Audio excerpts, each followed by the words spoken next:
খবৰ আশা কৰো সকলে ভালে আছে আৰু ভালে ভালে থাকক এতিয়াৰ কাৰণে মোস্ট ইম্পৰ্টেন্ট কথা wear mask keep distance and be safe কিয়নো ভালে ভালে থাকিলে আমি বহুত কথা জানিব আৰু শিকিব পাৰিম so please be safe okay friends আজি আমি কথা পাতিম আইক্লাউডৰ বিষয়ে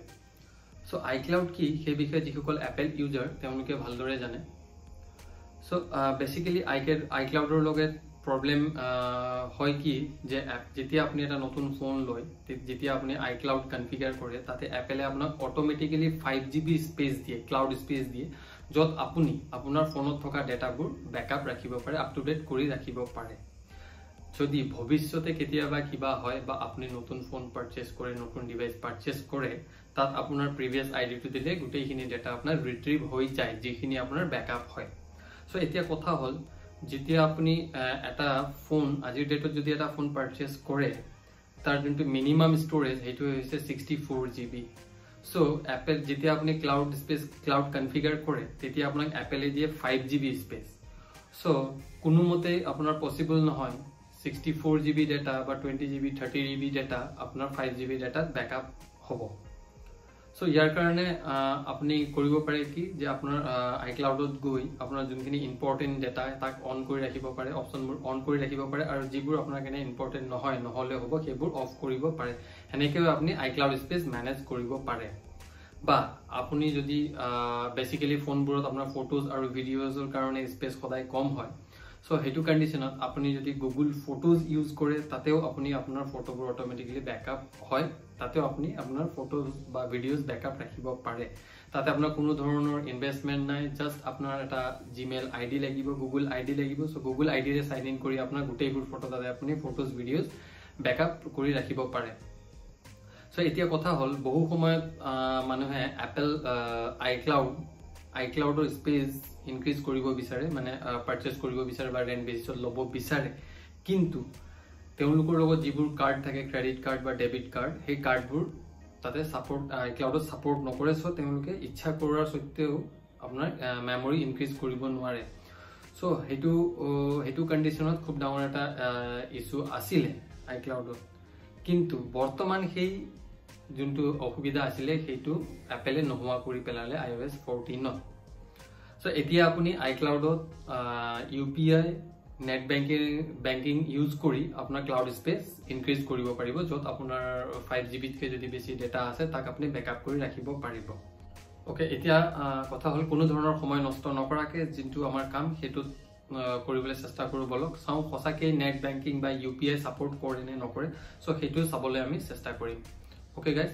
দেৰি নকৰাকে বলক চাবলৈ চেষ্টা কৰো ওকে फ्रेंड्स বলক কৰি চাবলৈ চেষ্টা কৰো আমি কেনেকে আমাৰ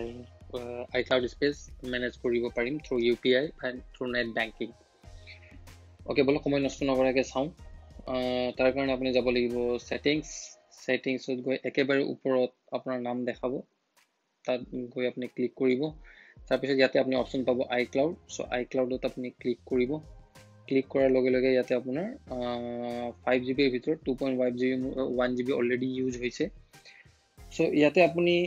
আপোনাৰ ডেটাবোৰ এনেকে মেনেজ কৰি ৰাখিব পাৰে যত যোনটো লাগে হেতু অন কৰি ৰাখিলে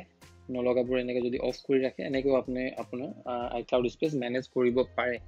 সো ইন কেস যদি আপোনাৰ iCloud স্পেস ইনক্ৰিজ কৰিব লগা হয় দেন আপুনি যাব মেনেজ ষ্টৰেজ কিন্তু মোৰ ইয়াতে ইন্টাৰনেট ভাল নহয় সো হয়তো অলপ টাইম লাগিব সো মেনেজ ষ্টৰেজ গৈ আপুনি চেঞ্জ ষ্টৰেজ প্ল্যানত ক্লিক কৰিব চেঞ্জ ষ্টৰেজ প্ল্যানত যোৱাৰ লগে লগে ডিফাৰেন্ট GB ডিফাৰেন্ট ৰেট দেখাব সো প্ৰথমত আপুনি 5GB যোনটো আপোনাৰ ফ্ৰী হয় হেতু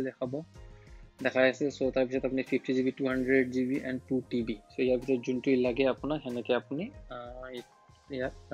increase কৰিব পাৰিব same way just for example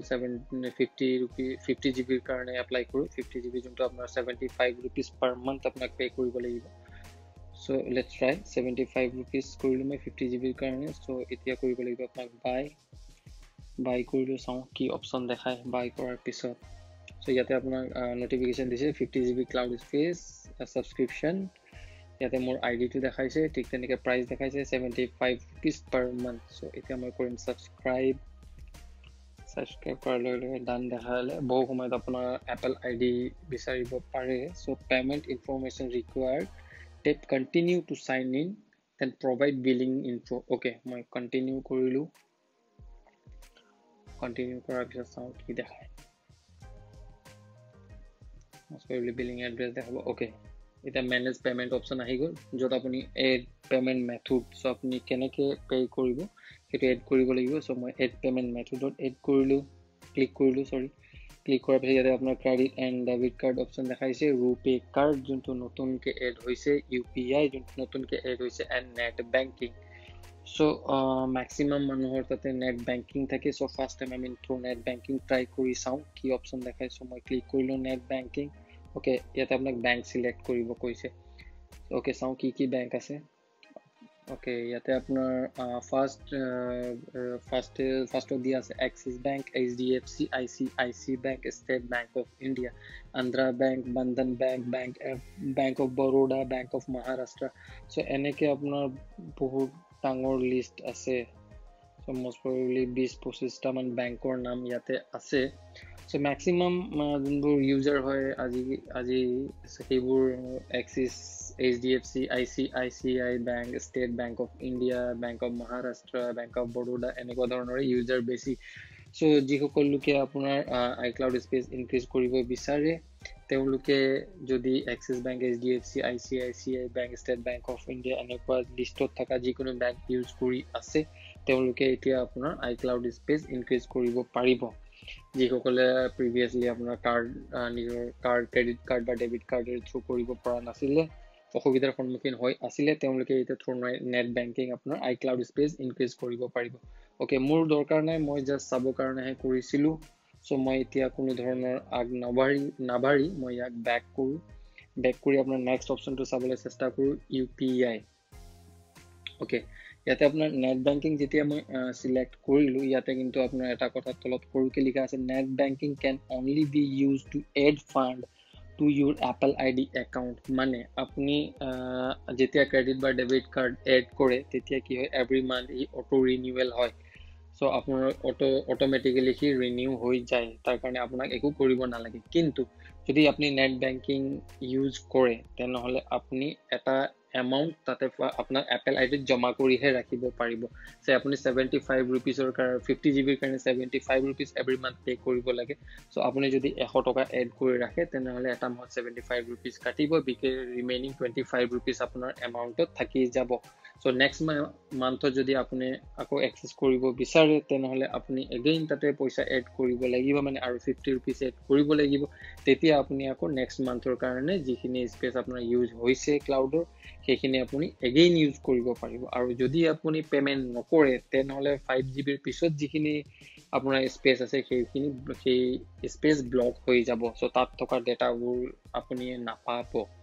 চ' সেইটো কাৰণে আপুনি যদি কণ্টিনিউৱাছলি ইউজ কৰি থাকিব বিচাৰে, তেনেহ'লে আপোনাক পে'মেণ্ট কৰি থাকিব লাগিব, মানে পইচা এড কৰি থাকিব লাগিব আপোনাৰ এপল IDত. ঠিক তেনেকৈ UPIত চাওঁ, UPIটো চেম বস্তু, UPI can only be use to add fund to your Apple ID account. UPIৰ ক্ষেত্ৰতো আপুনি আপোনাৰ এটা লিমিটৰ ফাণ্ড আপুনি আপোনাৰ এপল IDৰ এগেইনষ্টত জমা কৰি ৰাখিব পাৰিব. চ' সি যদি আপোনাৰ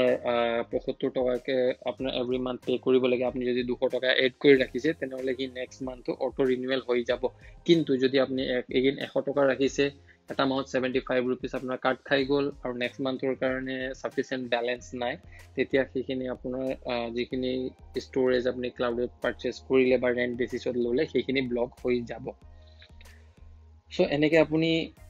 iCloudৰ স্পেচ এতিয়া ইনক্ৰিজ কৰিব পাৰিব,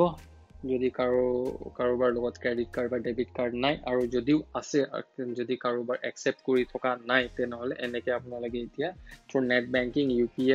UPI থ্ৰু আপুনি iCloud স্পেচ ইনক্ৰিজ কৰিব পাৰিব. চ' মোৰ দৰকাৰ নাই, জাষ্ট চেক কৰিবৰ কাৰণে মই এইখিনি কৰিলোঁ. চ' মোৰ দৰকাৰ নাই, চ' মই ইয়াক আপোনাৰ বেক কৰিলোঁ. চ' এনেকৈ আপুনি আপোনাৰ iCloud ষ্ট'ৰেজ এতিয়া ইনক্ৰিজ কৰিব পাৰিব. So guys, it is a good news for Apple users, those who are using Apple devices, আৰু তেওঁলোকে iCloud storage space increase কৰিব পাৰি থকা নাছিলে. So এতিয়া তেওঁলোকে সহজে through UPI, net banking, ৰুপে কাৰ্ডৰ through আপোনাৰ iCloud storage আপুনি এতিয়া increase কৰিব পাৰিব. সো গাইজ আশা কৰোঁ এই ভিডিঅ'য়ে অলপ হ'লে আপোনালোকক আইক্লাউডৰ বিষয়ে জানিবলৈ সহায় কৰিব। সো নেক্সট ভিডিঅ'ত লগ পোৱাৰ আশাৰে গাইজ বাই বাই।